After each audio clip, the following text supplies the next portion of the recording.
Vamos a empezar con la cuarta clase del curso Bases Bioquímicas del Sistema Nervioso. Mi nombre es Silvina Vaquero y en la clase de hoy vamos a estar charlando sobre líquido cefalorraquídeo. A modo de organización, yo planteé la clase dividida en dos partes. Una primera parte quizás más teórica o más básica, en la cual vamos a ver una breve introducción. Vamos a hablar algunas palabras sobre el volumen del líquido cefalorraquídeo, cómo se forma, cómo circula y cómo se reabsorbe, y cuáles son algunas de las funciones que presenta. Y en una segunda parte, quizás un poco más práctica, más aplicada, vamos a hablar algo de presión intracraniana, vamos a ver algunos conceptos clínicos relacionados con el líquido cefalorraquídeo, y finalmente vamos a terminar viendo cómo se realizan algunos análisis bioquímicos que nos van a permitir ayudar a diagnosticar a pacientes que puedan tener alguna alteración en este líquido. Así que comencemos con la introducción. Tradicionalmente vamos a encontrar que el líquido cefalorraquídeo se lo define como un fluido transparente, como cristal de roca, dicen.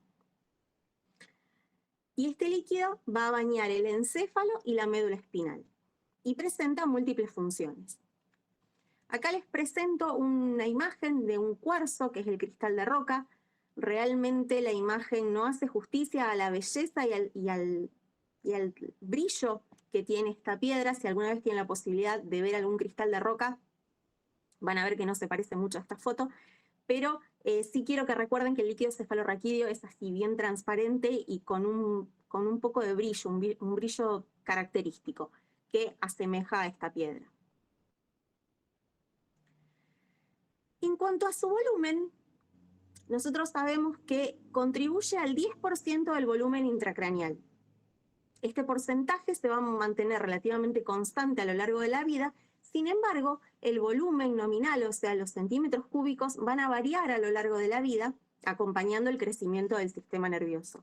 Nosotros sabemos que cuando somos pequeños, nuestro sistema nervioso, nuestro encéfalo, nuestra médula son mucho más pequeños, y conforme vamos creciendo, aumenta el tamaño, y el líquido cefalorraquídeo va a ir aumentando el volumen siguiendo ese crecimiento, pero siempre va a representar alrededor del 10% del volumen intracraneal. Y su volumen, si bien dije que se mantenía relativamente constante, puede verse influenciado, puede modificarse por algunos factores, como por ejemplo la hiperventilación. Ahora bien, estamos hablando desde hace un ratito de líquido cefalorraquídeo, pero ¿cómo se forma? Se forma como un ultrafiltrado del plasma. Quizás de una manera un tanto reduccionista podríamos definir al plasma como la parte líquida de la sangre. Por supuesto, esta no es una definición muy científica que digamos, sin embargo, a modo práctico podríamos decir que el plasma es la parte líquida de la sangre, y a partir de su ultrafiltrado se forma entonces el líquido cefalorraquídeo. ¿Y dónde se forma? Se forma en dos lugares. Aproximadamente el 70% del volumen se va a formar a nivel de los plexos coroideos, mientras que el 30% restante a nivel del epitelio ependimario. ¿Y cuánto? Se forma a una tasa relativamente constante que oscila entre 0,35 y 0,40 mililitros por minuto. La importancia del volumen no radica tanto en que nosotros recordemos el valor, sino que en que podamos entender que la tasa de formación y la tasa de reabsorción deberían ser la misma, porque si no, pueden asociarse a algunos problemas de salud. Bien, dijimos que el 70% aproximadamente se forma en los plexos coroideos. ¿Los plexos coroideos qué son? La continuación de la pía madre dentro de los ventrículos. Nosotros en clases anteriores aprendimos cuáles eran las meninges que iban a estar recubriendo al sistema nervioso central. Bueno, la pía madre es una de ellas, la más interna, y como continuación de esta meninge dentro de los ventrículos se van a formar los plexos coroideos. Y la función que tienen estos plexos coroideos es ultrafiltrar el plasma, que era la forma en la que habíamos aprendido se forma este líquido. Vale decir que estos plexos actúan como una membrana dializante y están formados por células ependimarias modificadas. Las células ependimarias verdaderas son las que vamos a encontrar en el conducto del epéndimo y van a asentar sobre tejido nervioso, mientras que estas, que son modificadas, no son exactamente iguales a aquellas y además tienen la particularidad de asentar sobre tejido conectivo. Acá vemos una imagen de los plexos coroideos. Vemos, es una imagen de microscopía óptica teñida con hematoxilina eosina, y vemos estas lagunitas rojas que son vasos sanguíneos, vemos la rica vascularización que existe a este nivel, que va a permitir entonces, al pasar la sangre por los plexos, ultrafiltrar el plasma y poder formar el líquido cefalorraquídeo.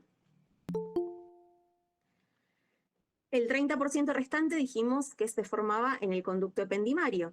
¿Qué es el conducto ependimario? Es una estructura ahuecada que recorre de proximal a distal toda la médula espinal, y la médula espinal y el conducto del epéndimo continúa hacia distal al cuarto ventrículo. Y está recubierto en este caso por células ependimarias, pero verdaderas. Acá vemos una imagen de un corte axial de la médula espinal con la tradicional H o alas de mariposa, y vemos en el centro el epéndimo o conducto ependimario, que es por acá adentro por donde va a circular el líquido cefalorraquídeo. Y a la derecha vemos en la parte superior una representación esquemática de la médula y en la parte inferior cortes histológicos axiales de la médula en diferentes sectores, y vemos cómo a nivel cervical es bastante redondeada y se va volviendo más ovoide a medida que progresa hacia distal o hacia caudal, y esto es porque el conducto del epéndimo continúa la forma que va tomando la médula en los diferentes segmentos. Bien, vimos cómo se formaba y dónde, pero cómo circula, porque es necesario que el líquido cefalorraquídeo circule. Y esto lo va a hacer a través de los ventrículos cerebrales, que son 4. Son 4 cavidades que van a estar interconectadas, se encuentran a nivel del encéfalo, y tenemos 2 ventrículos laterales, uno en cada hemisferio, un tercer ventrículo y un cuarto ventrículo. Estos son impares y están ubicados aproximadamente en la línea media del cuerpo. Y son un sistema ventricular por el cual circula, como vimos recién, el líquido cefalorraquídeo. Acá nuevamente les presento 2 imágenes, 2 representaciones esquemáticas. En la imagen de la izquierda vemos una vista lateral y podemos ver los ventrículos laterales. En este caso vemos solo uno, porque como dije recién hay uno en cada ventrículo, en cada hemisferio cerebral, perdón. Y vemos que los ventrículos laterales son los más grandes y tienen 3 proyecciones.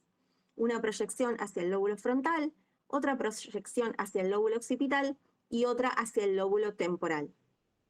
En la imagen de la derecha, los ventrículos laterales son estas estructuras celestes, y vemos también acá que son bien grandes, muy voluminosos, y que están interconectados con el tercer ventrículo, que acá está representado amarillo en la imagen de la derecha y en la imagen de la izquierda en color rojo. Y a su vez este también está interconectado con el cuarto ventrículo, que también es un ventrículo único, que se continúa hacia distal con el conducto del epéndimo. Y acá en la imagen de la derecha vemos la forma particular que tiene el cuarto ventrículo y también cómo se continúa con el conducto del epéndimo. ¿Y cómo se reabsorbe? ¿O dónde? Se reabsorbe gracias a la existencia de válvulas unidireccionales que actúan por la presión hidrostática generada por el líquido cefalorraquídeo. A nivel de las vellosidades aracnoides, que están formadas por la proyección de las células de la aracnoides. La aracnoides era otra de las meninges que nosotros teníamos en el sistema nervioso. La dura madre era la más externa, la aracnoides era la central y la pía madre la más interna.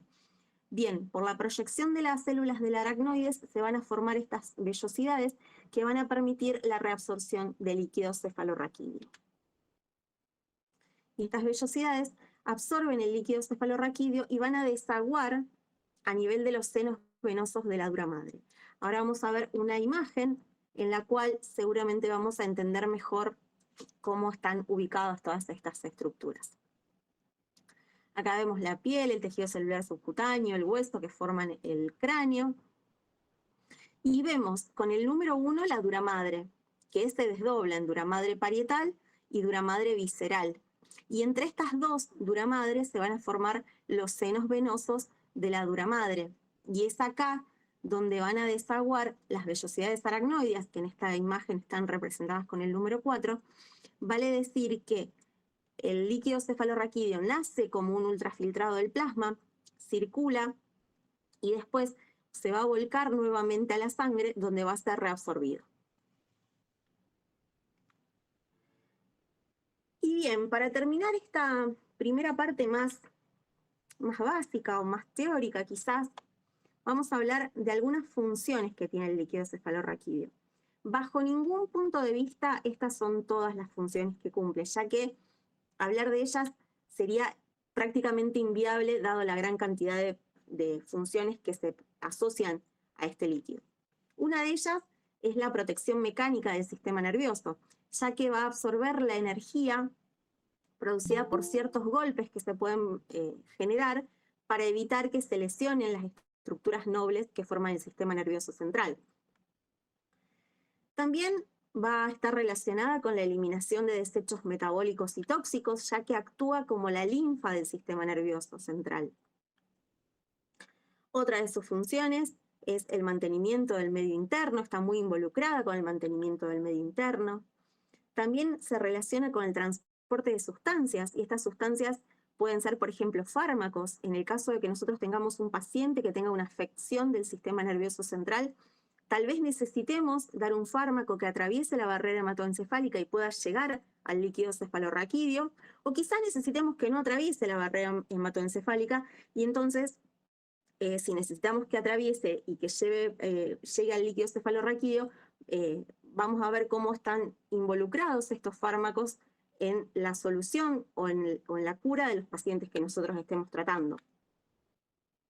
Y también otra función que agregué es la nutrición. Pero como dije recién, bajo ningún punto de vista estas son todas las funciones que presenta el líquido cefalorraquídeo. Y bien, vayamos ahora a una segunda parte más clínica tal vez, más relacionada con la atención de los pacientes, en las cuales vamos a hablar de presión intracraneana, de punción lumbar, y vamos a ver cómo se realizan algunos análisis bioquímicos. ¿Qué es la presión intracraneal? Como su nombre hace sospechar, es la presión que existe dentro de la cavidad craneal. Y puede ser medida de dos maneras, bien por punción lumbar, bien por punción intraventricular. Es fácil sospechar que la punción intraventricular es un método mucho más cruento y por lo tanto muy poco utilizado, se lo reserva solamente para algunos casos muy particulares. En cambio, la punción lumbar, por ser de fácil acceso, se realiza mucho más cuando tenemos que estudiar la presión intracraneal o tener acceso al líquido cefalorraquídeo para poder investigarlo en un laboratorio de microbiología o de bioquímica. La punción lumbar no quiere decir que no sea cruenta, lo es, pero la punción intraventricular, si ustedes se imaginan que se tiene que acceder a los ventrículos que están dentro del encéfalo, obviamente acarrea una invasión mayor. Y la presión intracraneal depende del volumen de los líquidos y de los tejidos que constituyen el sistema nervioso.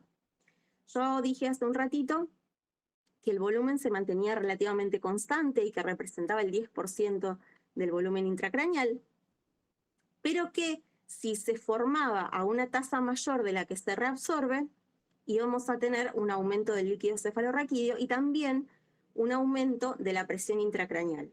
Yo no encontré patologías relacionadas con la reabsorción, no quiere decir que no haya, tal vez haya alguna un tanto poco frecuente, sin embargo la hidrocefalia es mucho más frecuente o más frecuente y se asocia a esto, a la alteración en la reabsorción, que acarrea un aumento de la presión intracraneal.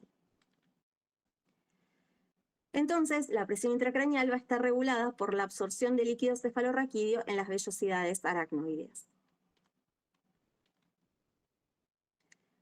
¿Y cuáles son los valores de referencia de normalidad? Se la puede medir de dos maneras, en centímetros de agua o en milímetros de mercurio. Si optamos por la técnica de centímetros de agua, los valores de referencia de normalidad oscilan entre 6 y 20, mientras que si preferimos los milímetros de mercurio, vamos a obtener normalidad cuando estos se encuentren entre 5 y 15. Y siempre los valores de presión intracraneal deben ser menores que la presión arterial media para poder asegurar una buena perfusión cerebral. Ahora bien, si nosotros necesitamos obtener líquido cefalorraquídeo, la forma más fácil de obtenerla es mediante una punción lumbar. Tiene algunas contraindicaciones relativas, sin embargo presenta una contraindicación absoluta la punción lumbar, que es la presencia de signos y o síntomas de hipertensión intracraneal en el paciente. Vale decir, cuando un paciente tenga signos o síntomas de hipertensión intracraneal, va a tener una contraindicación absoluta, no vamos a poder indicarle una punción lumbar, ya que esto puede traerle muchas consecuencias, incluida la muerte del paciente. Y la realización de una punción lumbar acarrea la presencia de algunos efectos adversos, como por ejemplo cefaleas, náuseas, vómitos o mareos, que en general van a desaparecer a la semana de haberse realizado la punción. Sin embargo, conviene advertirle al paciente de estos efectos adversos para que él sepa que es una contraindicación, perdón, un efecto adverso normal de la técnica y que no se asuste, sobre todo por la presencia de cefaleas, náuseas. ¿Y dónde la vamos a realizar? La podemos realizar entre las vértebras lumbares 3 y 4 o entre las vértebras lumbares 4 y 5. ¿Por qué elegimos estos lugares? Porque nosotros sabemos que a nivel de la segunda vértebra lumbar termina la médula espinal y a partir de ahí aparece la caudequina, la cola de caballo. Entonces, para no pinchar la médula espinal, elegimos estos sectores L3, L4 o L4, L5, en la cual ya existe la caudequina y no se corren riesgos de lesionar la médula. Acá vemos algunas imágenes. En el caso de la imagen de la izquierda es una representación gráfica. La posición del paciente es en decúbito lateral, en posición fetal, vale decir con la espalda levemente encorvada y los muslos flexionados sobre el abdomen. Y vamos a buscar esos espacios que habíamos visto, L3, L4 o L4, L5. Y acá vemos que en este sector tenemos la médula espinal y a partir de acá se continúa la caudequina en color amarillo y en color cian vemos el líquido cefalorraquídeo al cual vamos a acceder mediante la colocación de una aguja en el espacio intervertebral. Y a partir de esa aguja van a ir cayendo las gotitas de líquido cefalorraquídeo que vamos a juntar en un tubo. En la imagen de la derecha vemos una foto real donde vemos la aguja colocada y a partir de esta aguja van a ir cayendo gotitas de líquido cefalorraquídeo que van a ser recolectadas en el tubo. Un dato importante que tiene que prestarle atención quien realiza la punción lumbar es a la presión con la cual sale este líquido cefalorraquídeo, si van cayendo pequeñas gotitas o si sale como una especie de chorro. Si sale un chorro, esta presión puede estar aumentada y puede hablarnos de alguna patología, ya que deberían ir cayendo pequeñas gotas de manera continua, pero no como un chorro. ¿Y para qué queremos hacerle la punción lumbar al paciente? Para poder analizarlo. Y podemos hacerle diferentes tipos de análisis. Podemos hacer un análisis físico, en el cual vamos a observar el aspecto, vamos a ver que sea un líquido transparente, como dijimos antes, tipo color cristal de roca. El color, que sea realmente transparente, porque puede ser también medio amarillento, en este caso vamos a hablar de un líquido cefalorraquídeo xantocrómico, o puede ser hemorrágico, o puede ser purulento, en este caso lo vamos a ver como medio blanquecino, medio turbio, por la presencia de pus obviamente. Vamos a ver la presión tiene que ver con esto que les decía antes, si sale como un chorro o si va cayendo como pequeñas gotitas. También podemos hacer un análisis químico, podemos medir un montón de cosas, por ejemplo, glucosa, proteínas, algunos iones como cloruro, lactato. También podemos medirle el pH, entre una larga lista de cosas que podemos medir en un análisis químico. Ahora en la última parte de la clase vamos a ver cómo se miden algunas de estas cosas. También podemos hacer un recuento celular y diferenciación celular. La cantidad de células que tiene que haber en el líquido cefalorraquídeo difiere notablemente de la cantidad de células que hay presentes en el plasma o en la sangre. Sin embargo, algunas podemos encontrar y tendríamos que poder contarlas y diferenciarlas en caso de que estemos sospechando alguna patología. Podemos realizar diferentes tinciones. Las más comunes son, por ejemplo, la tinción de Gram, pero también podemos hacer Ciel Nielsen o tinta china si queremos poner en evidencia la existencia de ciertos microorganismos. En el caso de que sospechemos una infección microbiana, podemos cultivarlo también en placas de Petri. Y por supuesto, la lista continúa. Acá les traigo simplemente a modo de graficar un poco lo que estuvimos charlando, algunas imágenes. En la imagen de la izquierda vemos 4 tubos, en la primera vemos un líquido cefalorraquídeo normal, en la segunda vemos que tiene un tinte más amarillento, es un líquido cefalorraquídeo xantocrómico. El tercer tubo es claramente hemorrágico, el líquido cefalorraquídeo que tenemos es bien rojo. Y en el último tubo es un líquido cefalorraquídeo purulento. Lo vemos de color medio blanco, un tanto turbio. Y estos últimos 3 tubos nos van a estar hablando de que algo le está pasando al paciente que produce estos líquidos cefalorraquídeos alterados. En la imagen del medio vemos una placa de Petri en la cual se han cultivado, en este caso vemos hongos, pero podemos cultivar otros tipos de microorganismos también, dependiendo del medio que utilicemos.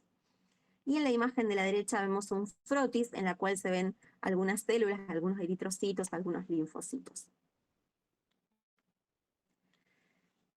Ahora bien, yo dije hace un ratito que podíamos hacer análisis químicos del líquido cefalorraquídeo y que una de las cosas que podíamos medir era la glucosa. Veamos un poco más cómo se hace esto y de qué se trata. Hablamos de glucorraquia para hacer referencia a la presencia de glucosa en el líquido cefalorraquídeo. El sufijo raquia significa líquido cefalorraquídeo y siempre que encontremos este sufijo asociado a algún producto que esté adelante, vamos a estar hablando de la presencia de eso, en este caso glucosa, en el líquido cefalorraquídeo. Así como cuando hablamos de glucemia, estamos hablando de la concentración de glucosa en sangre, o cuando hablamos de glucosuria es la presencia de glucosa en orina, cuando hablemos de glucorraquia vamos a estar hablando de la presencia de glucosa en líquido cefalorraquídeo. Y tenemos valores de referencia, como siempre que hacemos análisis. Y los valores de referencia van a depender de la técnica y de los reactivos utilizados. Pero a modo de referencia, cuando hablemos de la glucorraquia en los adultos, vamos a estar hablando de valores que oscilan entre los 40 y los 70 miligramos por decilitro, y en los niños entre 60 y 80 miligramos por decilitro. A modo práctico, se dice que la glucorraquia es aproximadamente la mitad de la glucemia que tiene el paciente. Y este análisis, el de la glucorraquia, brinda información sobre la presencia de microorganismos en el caso de que se asocie a hipoglucorraquia, o sea, concentración baja de glucosa en el líquido cefalorraquídeo, y esto obedece al consumo que hacen los microorganismos de la glucosa que está presente en este líquido. Pero no son los únicos los microorganismos los que consumen glucosa, ya que los glóbulos rojos también utilizan glucosa y la van a metabolizar hasta lactato. Por lo tanto, si nosotros tenemos que hacer una glucorraquia de un paciente y no la podemos hacer inmediatamente después de haber tomado la muestra, lo que tenemos que hacer es centrifugarla para separar las células del plasma y entonces guardar el sobrenadante, guardar la parte líquida para después hacer el análisis de la glucorraquia y separar de los glóbulos rojos para que no consuman la glucosa que estaba presente en el líquido. O bien, si tenemos la posibilidad, podemos realizar la determinación inmediatamente después de obtenida la muestra y en ese caso el consumo de glucosa por parte de los eritrocitos va a ser realmente bajo o nulo. Ahora bien, ¿cómo hacemos el análisis de glucosa? La técnica que se utiliza es espectroscopía visible. ¿Y cómo funciona esto? Nosotros tenemos en un tubo el líquido cefalorraquídeo, que es incoloro, si es normal.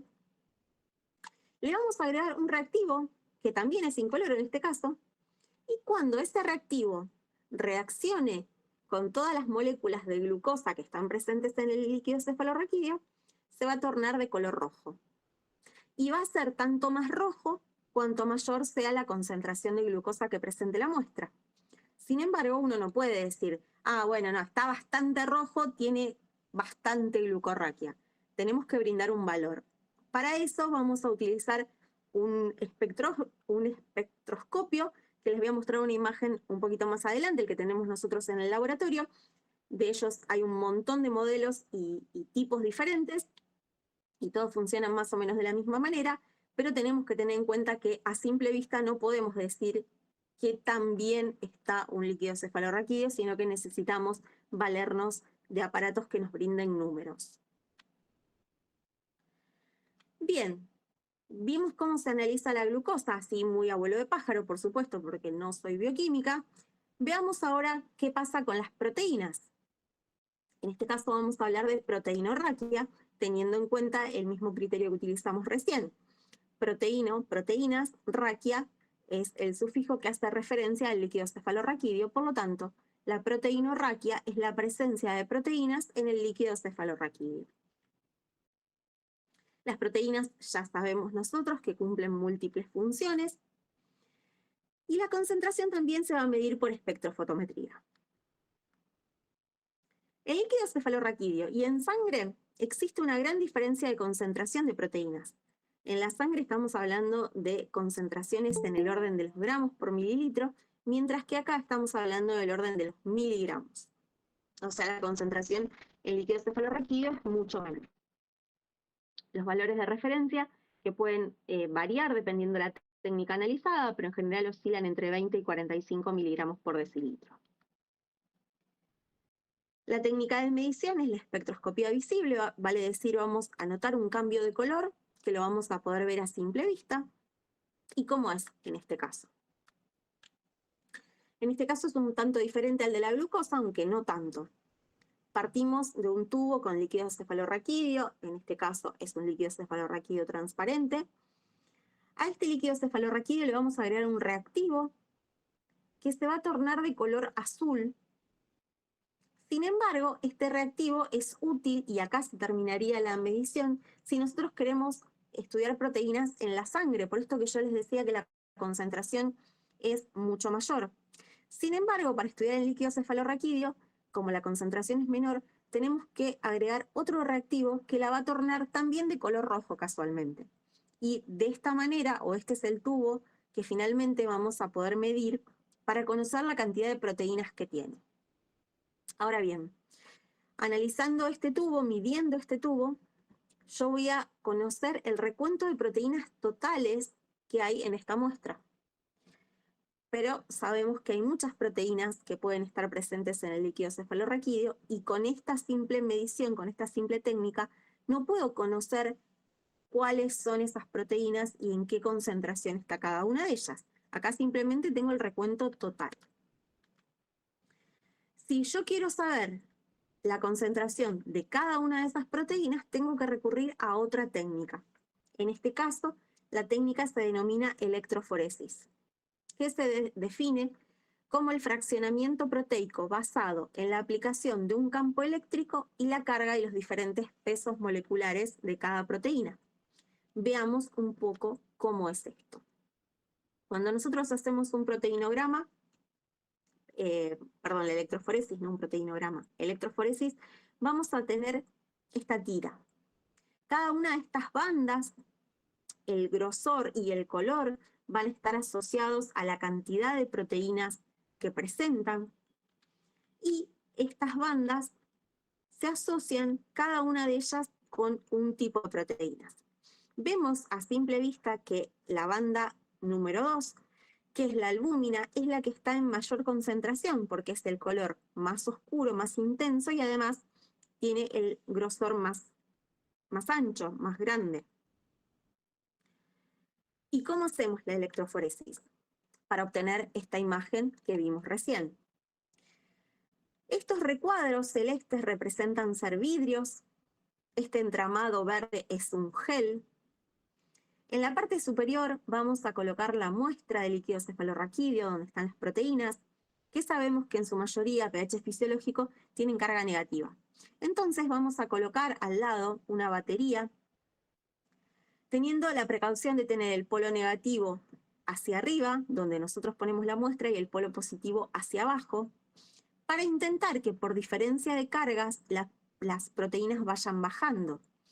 Pero, además de la diferencia de carga, habíamos visto que también interfería el peso molecular. Entonces va a pasar algo parecido a lo que vemos en la imagen de la derecha, en la cual vamos a ver que las proteínas de mayor peso molecular van a quedar retenidas en la parte superior, y después, conforme vamos bajando, vamos a tener las de peso molecular cada vez menor. Yo acá en la representación esquemática hice círculos, en verdad son bandas, como vemos acá en esta imagen, que es una foto real, pero lo representé así para intentar explicarlo de una manera más clara. Ahora, no termina acá la cosa, porque cuando nosotros hacemos la electroforesis no alcanza, tenemos que hacer un proteinograma. El proteinograma es esta representación esquemática en un eje cartesiano, donde cada uno de estos picos va a representar un grupo de proteínas. Tenemos 7 bandas, tenemos 7 picos, y nuevamente vemos que el segundo pico, la albúmina, es la que presenta mayor concentración, como habíamos visto en esta imagen que les mostré antes, y acá a la derecha vemos el porcentaje normal, y vemos que la albúmina tiene un porcentaje normal de 56 más menos 4, que es claramente el más alto de todas las otras proteínas. Y el último análisis que vamos a ver cómo se hace, que es el del ácido láctico o lactato, que sabemos que es un combustible que pueden utilizar nuestras neuronas, pero también puede ser producido por microorganismos tras el consumo de glucosa. Por lo tanto, siempre teniendo en cuenta el contexto del paciente, cuando un paciente presente hipoglucorraquia más el aumento del lactato en líquido cefalorraquídeo, y si su cuadro clínico es compatible, podríamos estar pensando en la presencia de una infección por microorganismos. Nuevamente, la técnica para medir el ácido láctico es la espectrofotometría. Los reactivos que vamos a utilizar son NAD más la enzima LDH, láctico deshidrogenasa, que va a formar piruvato más NADH. Ahora bien, luego de todo esto, de ponerle estos reactivos, todo va a quedar incoloro al ojo desnudo, a diferencia de lo que pasaba con la glucosa y las proteínas, que nosotros veíamos un cambio de color. ¿Y entonces cómo hacemos? El NADH absorbe luz ultravioleta. Por lo tanto, vamos a valernos de la espectrofotometría ultravioleta. A mayor concentración de lactato, menor concentración de NAD y mayor concentración de NADH, y todo esto lo vamos a medir en un espectrofotómetro. Este es el espectro que tenemos en nuestro laboratorio. ¿Y cómo funciona? Este espectrofotómetro es ultravioleta y luz visible, por lo tanto lo podríamos utilizar en principio para medir tanto glucosa como proteínas como ácido láctico. En este sector nosotros podemos seleccionar la longitud de onda, y esa longitud de onda va a depender del color que nosotros tengamos que analizar, si es que es de luz visible o si es de luz ultravioleta. También vamos a seleccionar acá la longitud de onda correspondiente para que pueda hacer la medición. Con estas perillas nosotros vamos a calibrar el equipo para que esta aguja se mueva de manera correcta, y en este sector esto negro es como una tapa que se levanta y acá se introduce el tubo. Esos tubos que yo les estuve mostrando recién en dibujos existen por supuesto en la realidad, se llaman tubos CAN y los podemos medir en este sector. ¿Y cómo funciona el espectro? El espectro funciona gracias a que tiene una luz, una lámpara, que va a emitir una luz, vale la redundancia, y esa luz va a atravesar la muestra de líquido cefalorraquídeo o la muestra que tengamos que analizar, y en el sector opuesto vamos a tener una célula sensora que va a captar cuánta luz llega. Entonces, si la muestra que nosotros tenemos que medir, por ejemplo, es bien transparente, la luz que atraviesa y que va a captar esa célula va a ser del 100%. Mientras que Si la muestra tiene algún color o está turbia o tiene alguna cosa extraña, esa luz que va a atravesar va a ser menor cantidad y eso se va a ver reflejado con esta aguja roja que está acá, que nos va a arrojar valores de transmitancia, decimos. Vale decir qué tanta luz atravesó la muestra. De esa manera, nosotros sabiendo el valor de la transmitancia y sabiendo la longitud de onda y teniendo ciertos parámetros también, por supuesto, del contexto del paciente, vamos a poder orientarnos hacia algún diagnóstico. Y a modo de resumen, para terminar, quiero recordarles o que les queden así como tips que el líquido cefalorraquídeo es un líquido transparente, como cristal de roca, que por supuesto cumple múltiples funciones, y de su análisis deriva la posibilidad de diagnosticar numerosas patologías, por supuesto siempre teniendo en cuenta el contexto del paciente. Cómo se encuentra el paciente, solamente con un análisis de un líquido cefalorraquídeo no vamos a poder sacar grandes conclusiones o grandes diagnósticos, pero si tenemos en cuenta toda la clínica, seguramente esto va a colaborar y mucho. Solo me queda agradecerles a ustedes por la presencia y por haberme estado escuchando, y por supuesto al doctor Rigali por invitarme a dar esta clase. Les dejo mi correo electrónico por cualquier duda que les surja cuando estén estudiando el tema o haciendo la ejercitación, y quedo a la espera de sus consultas y preguntas. Muchas gracias.